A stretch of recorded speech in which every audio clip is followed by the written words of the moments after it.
para que não sejamos condenados junto com o mundo. Você sabe que o mundo já está condenado, quem sabe? Quem quer ir junto com ele? Quem não quer ir junto com o mundo? Olha o que está falando da palavra. Vamos lá, vamos continuar. Aqui tem 3 coisas muito importantes.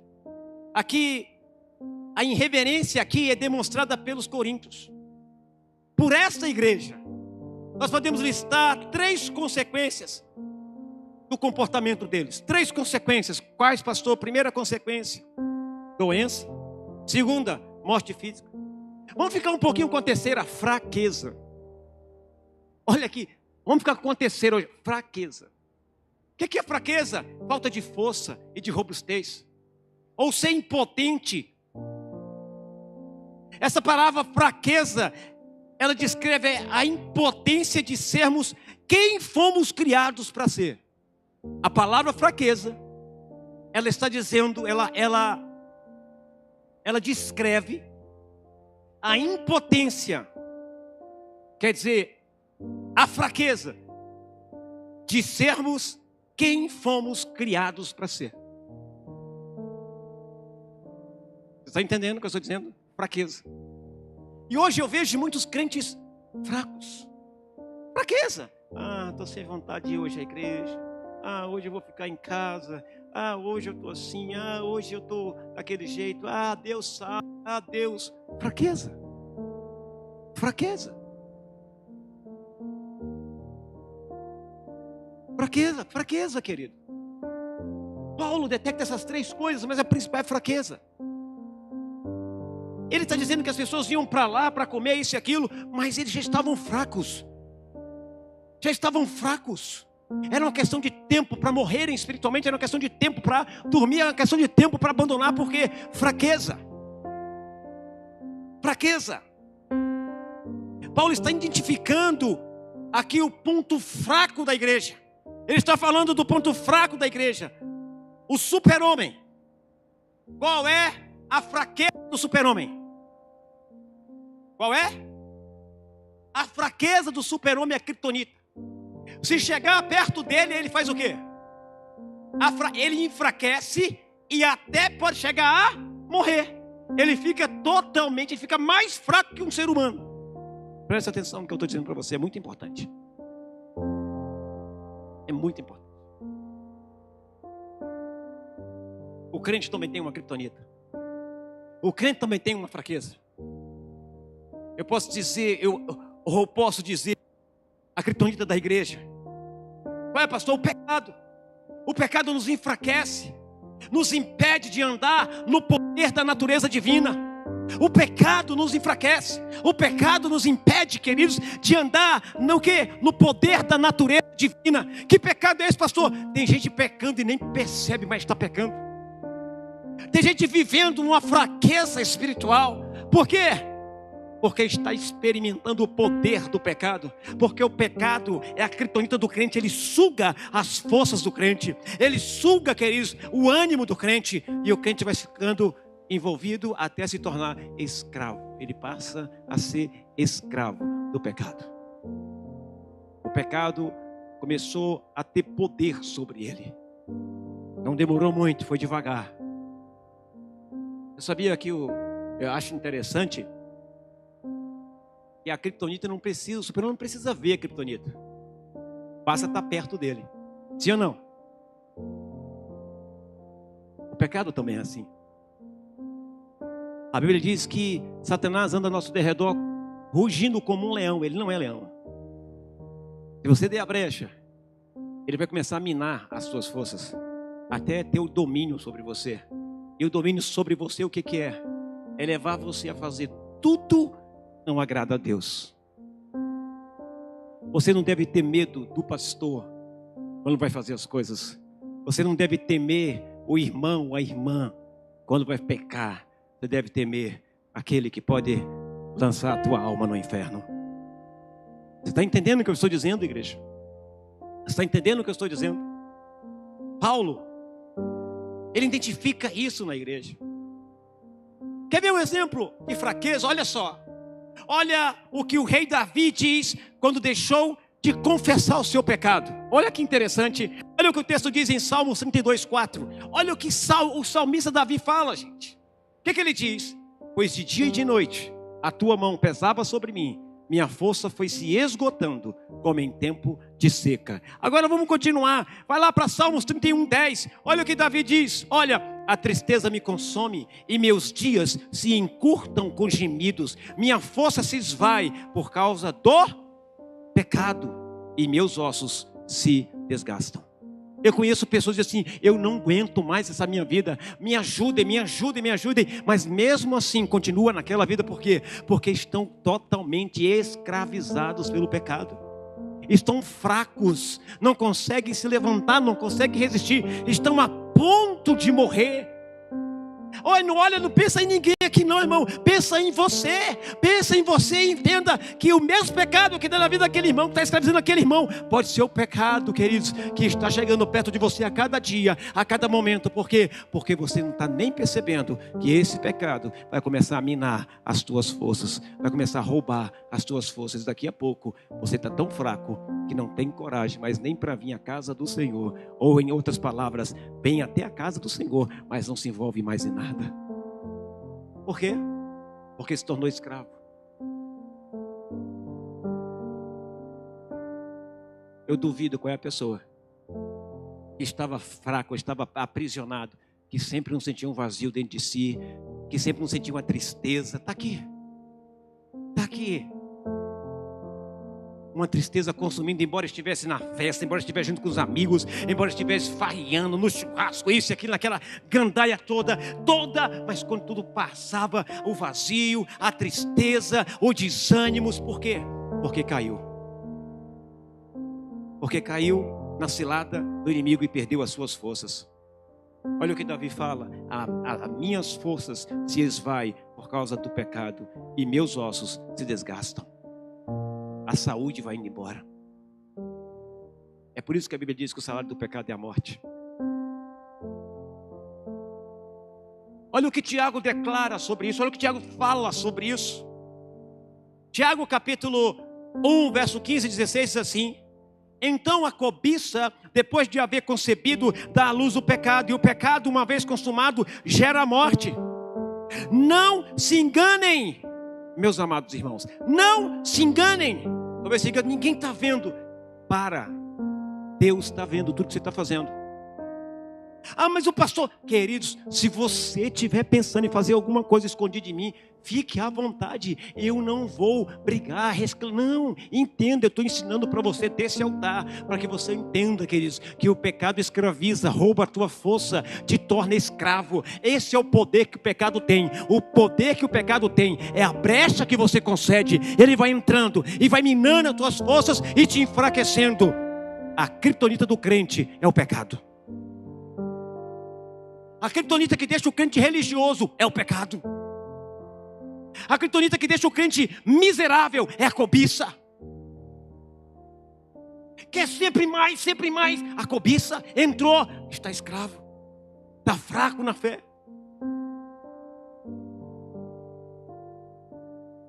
Aqui nós vemos claramente Tiago nos alertando a não sermos enganados pelo poder do pecado. Se o pecado não for confrontado, olha o que eu vou dizer agora: se o pecado não for confrontado, vou falar de novo, se o pecado não for confrontado, pode nos enfraquecer até que venha a morte espiritual.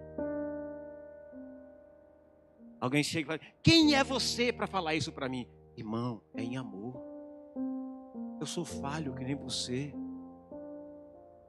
mas por eu amar você e estar andando em Cristo, eu preciso falar uma verdade para você. Está errada a forma que você está tratando as pessoas. Está errada a forma que você está cuidando das pessoas. Está errada a forma que você fala com as pessoas. Em amor. Vocês estão me entendendo hoje, irmãos? Vocês estão me entendendo?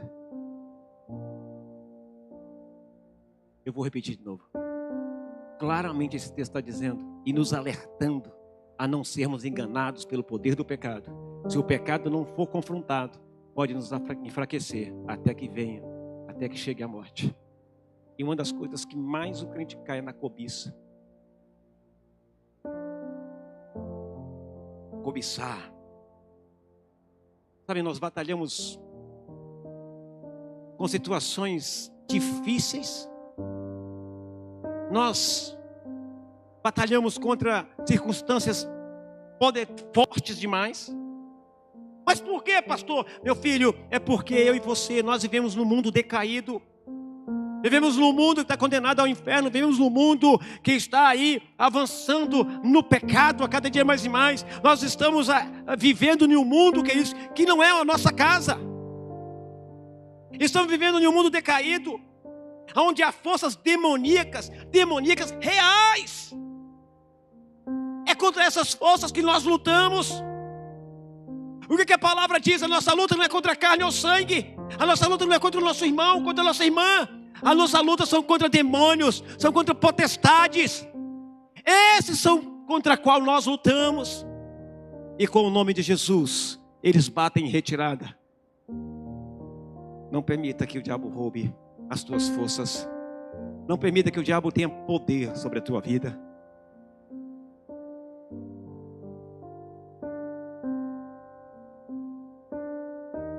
Deixa eu fazer uma pergunta. E me responda sinceramente. Você se considera fraco ou forte? Quem se considera forte aí, levante a mão. Quem se considera fraco, levante a mão. Parabéns para todos aqueles que levantaram a mão e disseram que se consideram fraco. Se você se diz fraco, você escolheu certo, pois Deus diz que o poder dele se aperfeiçoa em nossa fraqueza. A minha oração sempre é: Senhor, me ajuda. Sem ti eu não dou conta. A nossa fraqueza mostra-nos a dependência de Deus. E essa dependência de Deus é que barra o poder do pecado sobre as nossas vidas.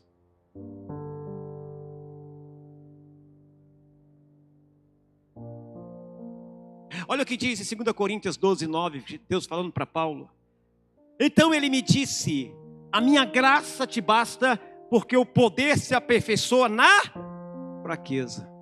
Senhor, sem ti eu não sou nada. Senhor, eu sou fraco sem ti, mas quando estou em ti eu sou forte. Estão entendendo? Tem gente que diz: sou fraco, por isso que eu peco.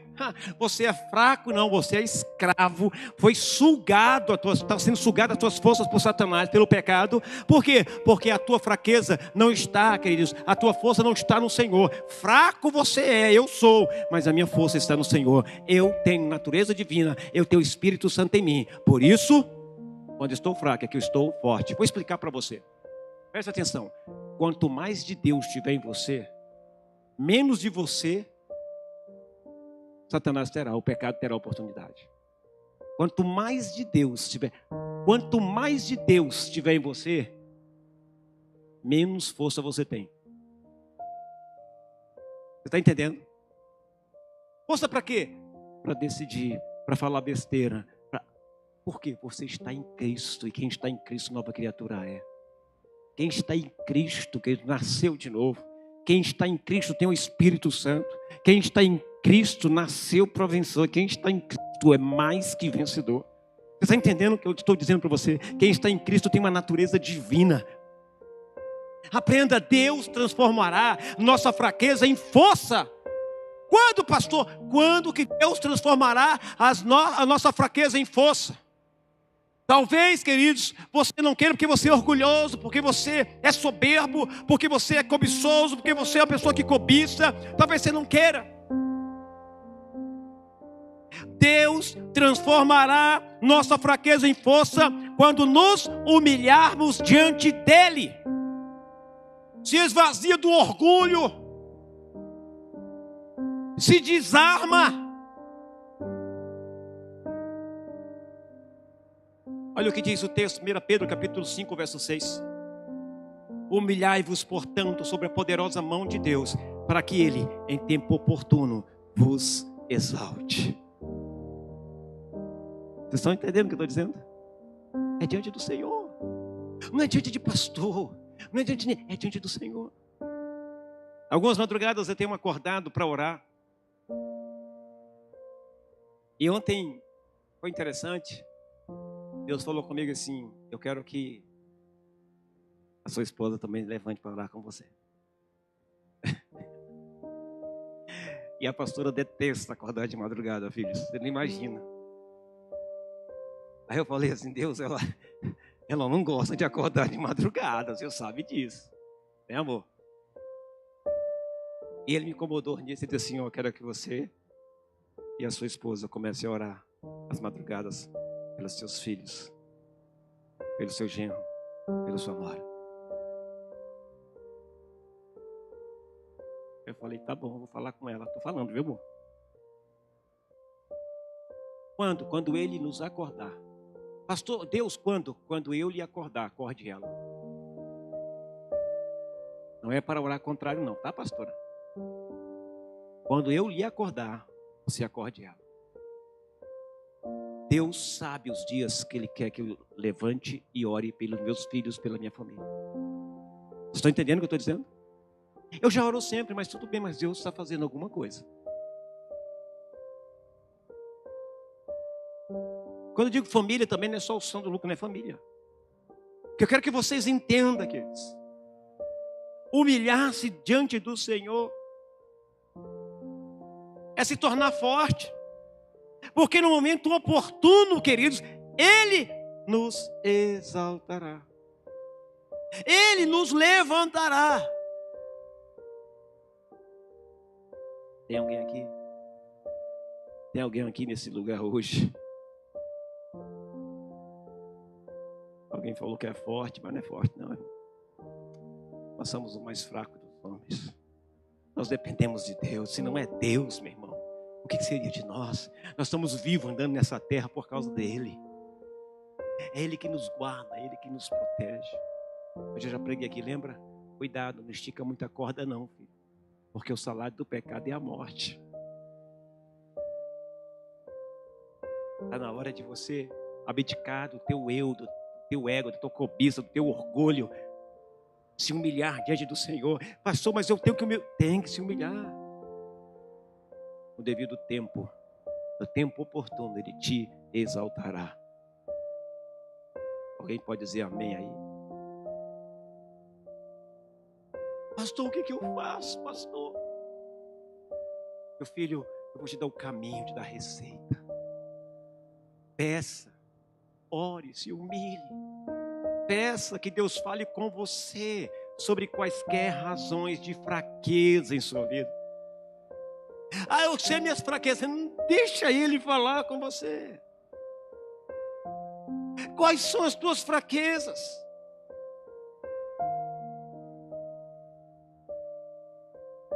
Antes de terminar, eu quero que você receba um papel e caneta também, se tiver, por favor. Já devia ter pego, que só o papel não funciona, né, irmã? É? Eu quero que você escreva hoje. Sabe, peça que Deus fale com você sobre quais razões. Quaisquer razões, qualquer razão de fraqueza em tua vida. Escreva isso. Depois que você escrever, você vai vir até o altar. E vai clamar e vai orar ao Senhor. Para que Ele revele a chave da libertação para cada uma dessas suas fraquezas. Hoje é o primeiro dia da Semana de Santificação. E hoje Deus está dando a primeira chave para você se libertar do poder do pecado. Você vai receber. E o que Satanás matou em você, hoje será ressuscitado. Porque você será perdoado. Algo muito pessoal seu. Não deixe ninguém olhar. Deixe o Espírito Santo falar com você, mostrar você, para que você tenha a oportunidade de ouvir a voz dele. Para que você tenha a oportunidade, para que ele revele a chave da tua libertação para cada um ou cada uma das dificuldades, das fraquezas que você tem. Se Ele falar contigo as tuas fraquezas, Ele também falará contigo, te dando as chaves da tua libertação.